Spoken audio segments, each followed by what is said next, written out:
best romance anime with Overpowered High School MC. What's good, anime fam? Today, we're diving into romance anime where our MC isn't just getting the girl, they're literally breaking reality while doing it. Overpowered high school protagonists with heart-fluttering romance? Let's go! Kicking off with number 6, Dies Irae 2017. Renfuji gets pulled into a supernatural war between ancient gods and Nazis wielding mystical powers, all while navigating complex relationships and his own awakening abilities. Okay, real talk. Dies Irae is that anime that makes you question everything you thought you knew about storytelling. This isn't your typical high school romance where the biggest problem is whether senpai will notice you. Nah, we're dealing with literal gods, time manipulation, and romance that spans lifetimes. The MC Ren starts off seeming normal, but once his powers kick in, he's basically rewriting the rules of existence itself. The romance elements are beautifully woven into this apocalyptic narrative, and honestly, watching him balance world-ending threats with genuine emotional connections hits different. Sure, the anime adaptation got rushed and didn't do the visual novel justice, but when it works, it works. The power scaling is absolutely bonkers, and seeing Ren go from regular student to cosmic-level threat while still caring about the people close to him? That's character development done right. Though I'll be honest, you need to be in the right headspace for this one. It's heavy, philosophical, and not everyone's cup of tea. Sliding to number 5, Big Order, 2016. Eiji Hoshimiya possesses the power to make any wish come true, but his abilities destroyed the world 10 years ago, complicating his romantic relationships. Big Order is complicated, like really complicated. It's the kind of show that swings between this is genius and what the hell am I watching every 5 minutes.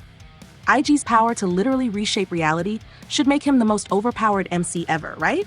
Well, yes and no.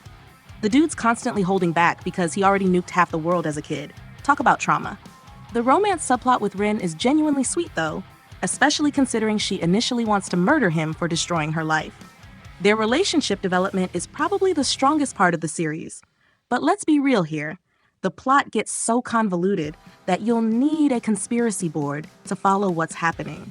The pacing is all over the place, and don't get me started on that ending. Still, there's something oddly compelling about watching an overpowered MC who's actually terrified of his own strength try to navigate love and responsibility. It's messy, but it's memorable messy. Landing on number 4, Samurai Girls 2010. Munakira Yagyu can awaken the true power of Master Samurai through kisses, turning ordinary girls into legendary warriors in an alternate history Japan. Samurai Girls knows exactly what it is and embraces it completely. This show said, what if we take historical Japanese figures, make them cute girls, throw in some overpowered MC action, and add romance through magical kisses? And somehow it works. Muniakira's ability to unlock the girl's true potential through lip-to-lip contact is ridiculous in the best way possible. The guy goes from zero to hero real quick once he discovers his power, and watching him transform these samurai into unstoppable forces while building a genuine harem dynamic is entertaining as hell. The animation style with those inkblot sensors is unique and actually adds to the artistic appeal rather than feeling lazy. Sen Tokugawa and Jubei's romantic tension with Muniakira creates some genuinely heartwarming moments between all the action. Sure, it's ecchi and over the top, but the historical setting and solid character dynamics elevate it above typical fan service shows. The fight scenes are surprisingly well choreographed too. It's not trying to be deep or philosophical, it's just pure fun with heart, and sometimes that's exactly what you need. Looking at number 3, Anti-Magic Academy, the 35th Test Platoon, 2015. Takeru Kusanagi leads the Academy's worst platoon against magical threats, while his own anti-magic abilities gradually reveal themselves to be world-threatening powerful. This one hits different, because Takeru doesn't start overpowered.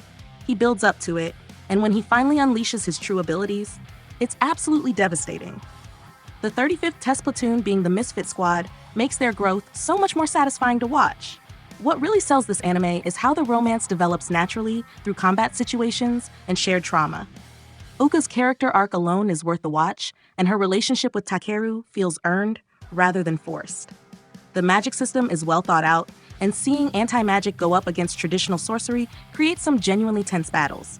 Takeru's demon possession subplot adds layers to his character that most overpowered protagonists lack. He's not just strong, he's dangerous to everyone around him, including the girls he cares about. That internal conflict drives both the action and romantic elements perfectly. The animation quality is solid, and the squad dynamics remind me of why I fell in love with team-based anime in the first place. My only complaint is that it needed more episodes to fully develop all the plot threads it sets up. Moving to number 2, Gaku Sentoshi Asterisk Season 2. Ayato Amagiri wields immense power through his Ogre Lux weapon while competing in tournaments and deepening relationships with his academy partners and rivals. Season 2 of Asterisk really stepped up its game after a decent but unremarkable first season. Ayato's power progression feels natural and earned, especially when he starts mastering his abilities without completely losing control. The tournament arcs in this season showcase both his combat prowess and strategic thinking, proving he's not just another musclehead protagonist. What makes this season special is how it balances multiple romantic interests without making anyone feel like a throwaway character. Julius and Ayato's relationship development is the highlight, but Kirin, Saya, and even Claudia get meaningful moments that flesh out their connections to the MC. The political intrigue surrounding the Integrated Enterprise Foundations adds depth to what could have been just another battle school anime. Ayato's sealed power concept creates natural tension. You're always waiting for him to go all out, and when he does, it's explosive. The animation quality improved significantly, and the fight choreography actually makes you feel the weight behind each strike.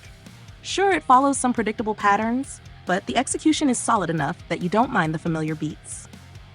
And finally, number 1, Dragonar Academy Ash Blake can't ride dragons like his peers until he breeds a unique dragon girl, discovering his power to create and command legendary dragons. Dragonar Academy takes the top spot because it perfectly balances overpowered protagonist elements with genuine romantic development and doesn't apologize for being exactly what it is. Ash's journey from academy failure to Dragon Master is satisfying on multiple levels. His bond with Iko isn't just romantic, it's symbiotic, magical, and surprisingly deep for what appears to be a straightforward fantasy romance. The dragon riding mechanics are well established, and watching Ash break conventional wisdom about dragon-human partnerships keeps you invested in both his growth and relationships. What sets this apart is how the romance feels integral to the power system rather than tacked on. Ash literally cannot reach his full potential without his emotional connections, which creates organic romantic development. The supporting cast of dragons and students all get their moments to shine, and the academy setting provides structure without feeling restrictive. The animation captures the fantasy elements beautifully, and the dragon designs are genuinely impressive. Rebecca, Sylvia, and the other female characters aren't just there for harem dynamics, they have their own goals and agency. It's the kind of show that reminds you why you love anime in the first place. Great characters, solid world building, and the perfect blend of action and heart. And there you have it. 6 romance anime where the MC doesn't just get the girl, they literally reshape reality doing it. Which one's your favorite? Drop your thoughts in the comments and let me know what overpowered romance anime I missed. Don't forget to like and subscribe for more anime content that hits different.